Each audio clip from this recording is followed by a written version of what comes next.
Então vamos lá, olha.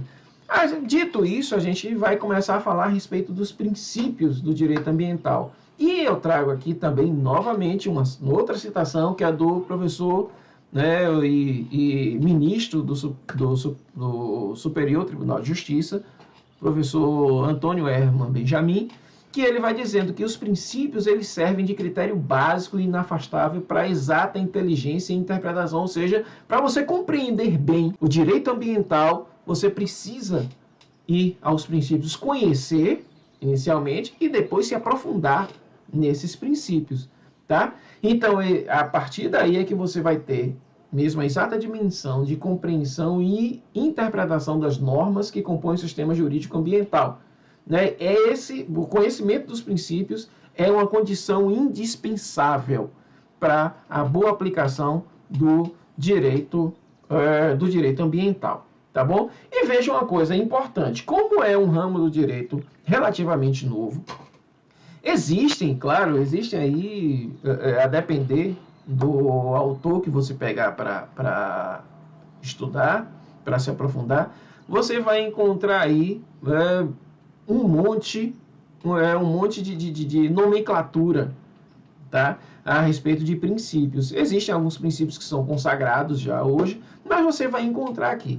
A gente, né, para fins didáticos, a gente acabou pegando aí um monte de princípios para que você possa ir conhecendo, né? Fizemos aí uma compilação, uma sistematização de vários princípios, alguns deles que estão somente na doutrina e outros que já estão na prática também, e alguns que são consagrados, inclusive, pela jurisprudência dos nossos tribunais superiores.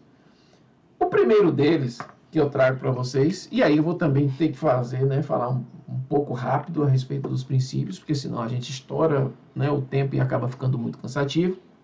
Tá? O primeiro deles é o reconhecimento de que, né, há um direito humano fundamental. Tá? E aí, nessa questão do reconhecimento de um direito humano fundamental como princípio do direito ambiental é o reconhecimento de que o meio ambiente ecologicamente equilibrado é um direito subjetivo fundamental do ser humano. Ele é inafastável, ele é essencial à sadia qualidade de vida, ou seja, ele é indisponível. E aí, quando a gente está falando de macrobem ambiental.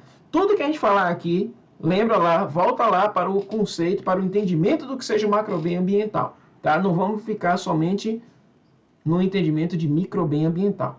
Tá joia? Vamos lá. O princípio da solidariedade. Talvez, se a gente compreender bem a questão do direito humano fundamental e o princípio de solidariedade, a gente já anda um bocado na aplicação, né, das leis ambientais, gente. O princípio da solidariedade, ele impõe o reconhecimento de que a vida que se protege no texto constitucional, claro, e infraconstitucional, logicamente, não é apenas a vida atual, e nem é somente a vida humana. É importante a gente compreender isso, né? Principalmente quando a gente começa a falar hoje de direito ecológico, quando a gente fala sobre direito dos animais, quando a gente fala a respeito dos direitos da natureza, por exemplo, a gente precisa compreender bem e introjectar o princípio da solidariedade, porque tudo está inserido no conjunto global dos interesses e direitos das gerações presentes e futuras de todas as espécies vivas da Terra, e não somente no interesse do que a gente chama de espécie humana. O princípio do desenvolvimento sustentável, né, ele vai justamente falar a respeito desses limites, né? Ou seja, uma espécie de operacionalização ou concretização do próprio princípio da solidariedade, em que a utilização dos recursos naturais deve satisfazer as necessidades das atuais gerações, sem comprometer a satisfação das necessidades das futuras gerações. A gente também relembrar aquilo que está formulado, né, desde 1987, lá no relatório Brundtland, chamado relatório Nosso Futuro Comum, que é um dos clássicos do ambientalismo contemporâneo. Tá? Outro, a necessária ação estatal, em que você precisa compreender que o Estado como um todo, ou seja, os entes estatais, eles são uma espécie de guardião desse interesse geral, pela manutenção da qualidade ambiental. Então, isso se transforma em um verdadeiro dever de defender e preservar no âmbito dos poderes do Estado, né? E também pela ação, pela atividade compulsória de órgãos, entidades e agentes, traz aí essa obrigatoriedade. E existem leis específicas para isso, a exemplo da Lei Complementar número 140, que fala a respeito da competência dos entes federativos no Brasil, e que tem um artigo, inclusive, específico lá, em que dizem que, obrigatoriamente, na ocorrência ou na iminência de ocorrer um dano ambiental, o ente federativo ele não pode deixar de agir para evitar, né, ou fazer cessar aquele dano que esteja ocorrendo ou esteja prestes a acontecer. Nisso a gente também tem aí um dos princípios consagrados, que é o princípio da prevenção, que se parece muito com um outro princípio que a gente vai ver logo mais adiante, tá? Prevenção é a obrigatoriedade de se adotar todas as medidas que sejam necessárias para evitar que ações humanas causem danos ambientais, irreversíveis ou de difícil reparação.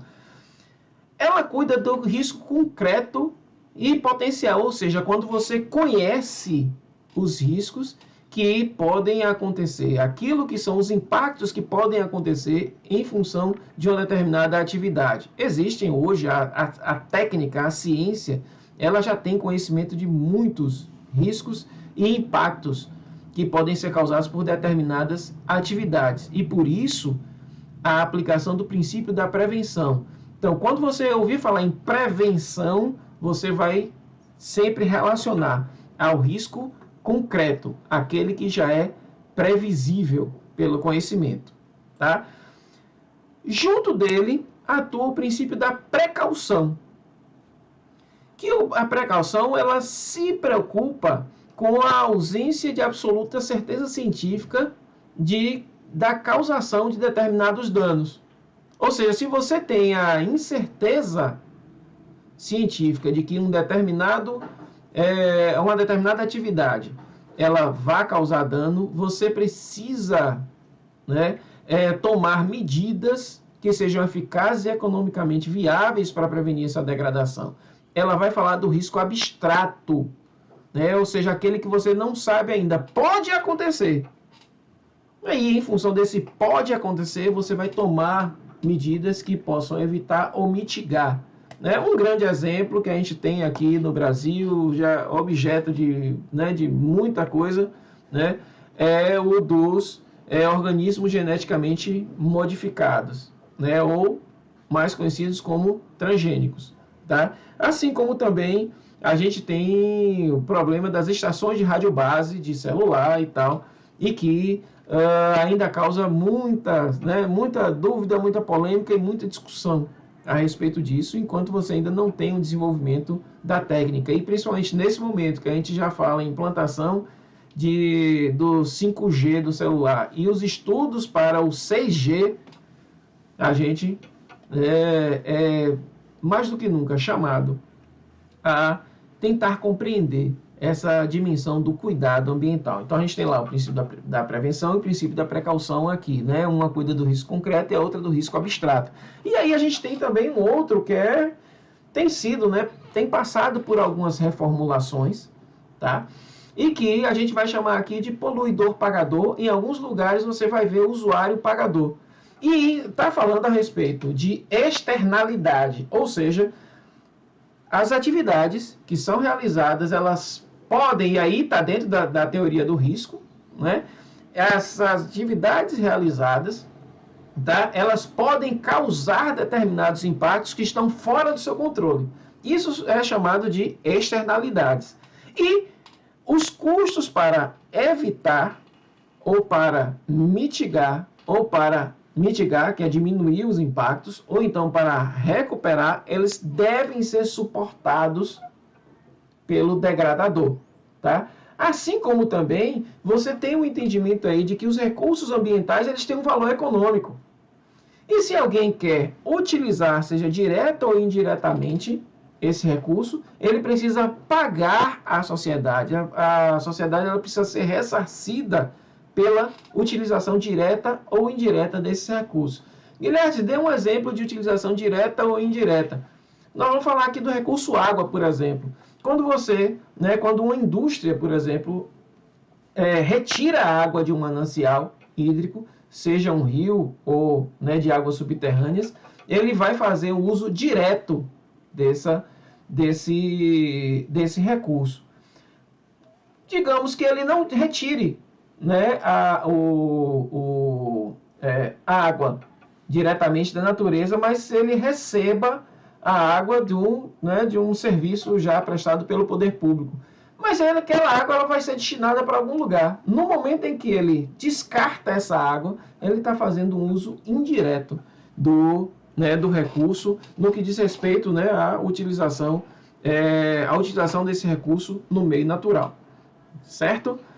Junto a isso, olha, esse princípio, a gente precisa enxergar ele do ponto de vista preventivo. Ou seja, o poluidor pagador ou o usuário pagador, ele vai buscar prevenir, evitar a causação de um dano. Certo? Porque se o dano for causado, aí entra um outro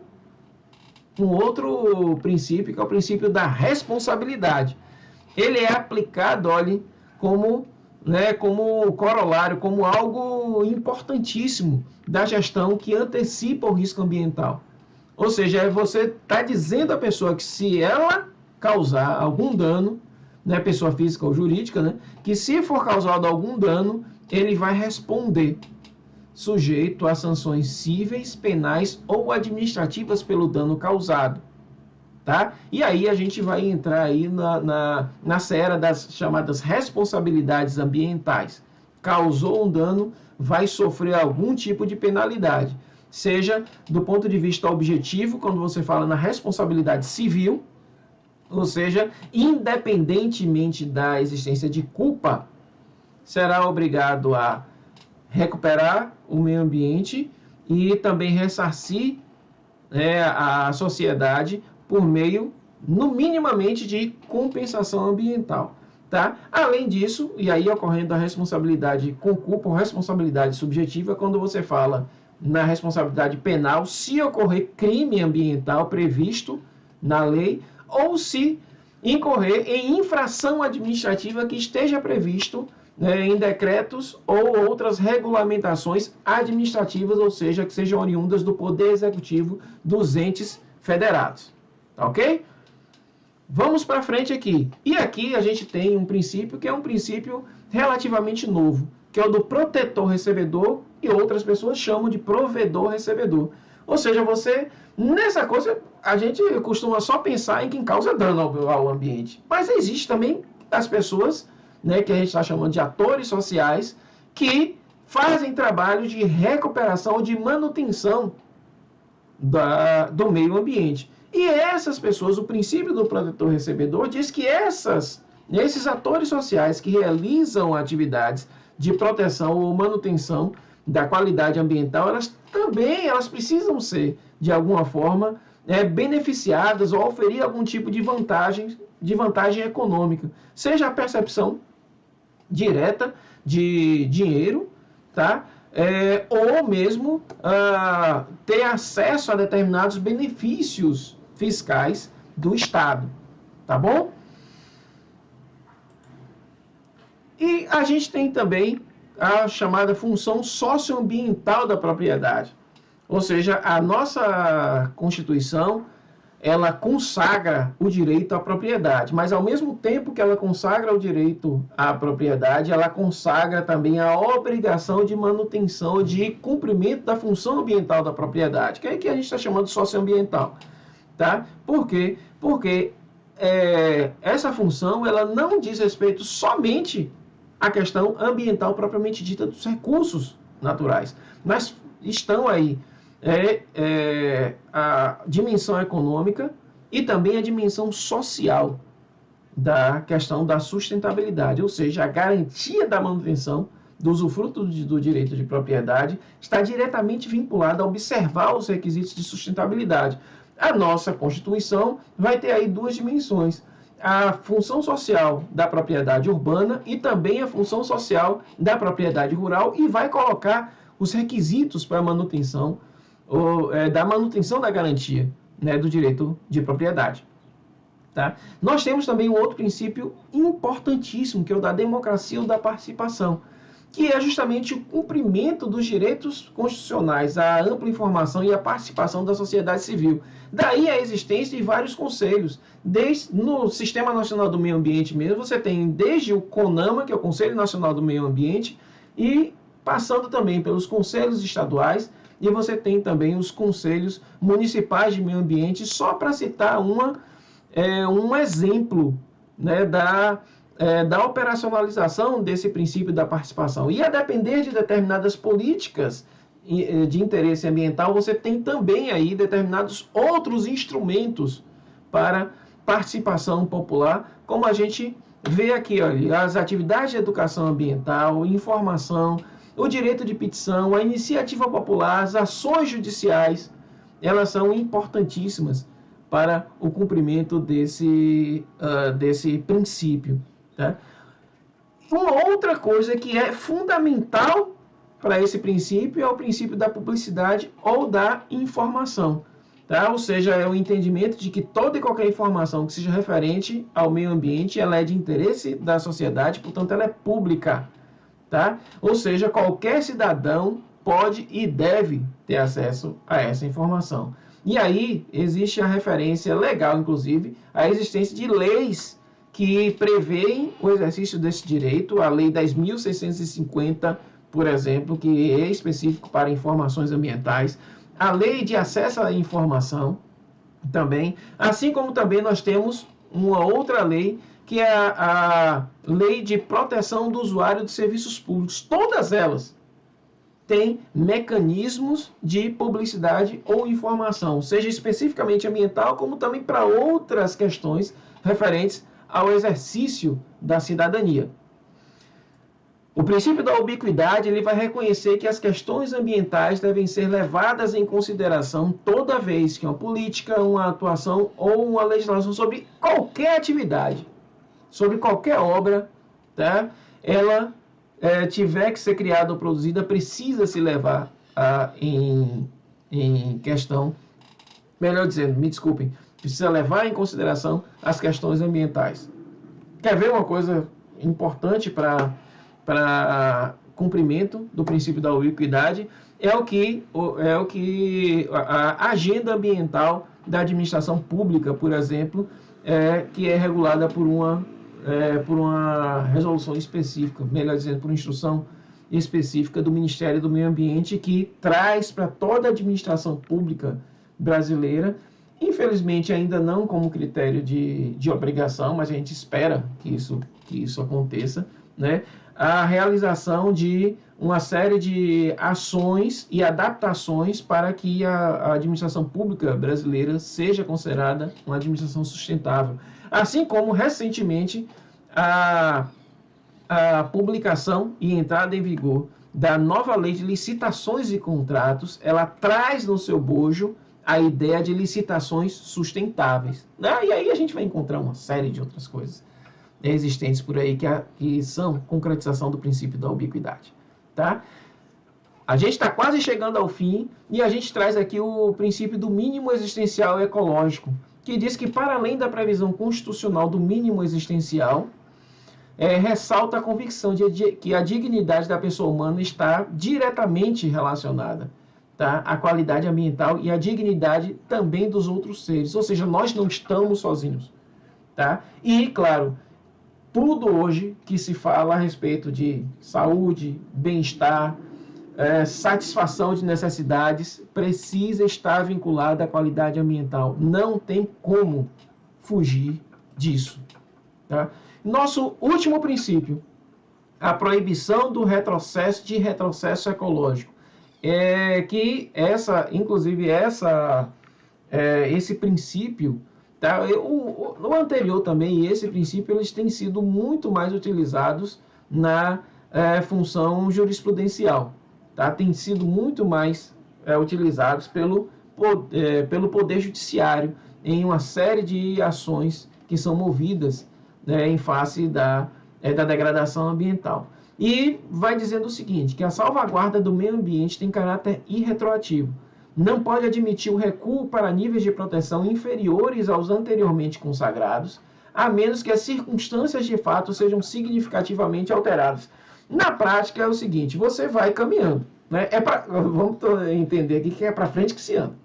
Então você chega a um determinado nível de proteção, você não pode retroceder. Ou seja, se você tem uma lei ou uma norma que garante um determinado nível de proteção, não se pode aprovar uma outra norma que flexibilize esses níveis de proteção.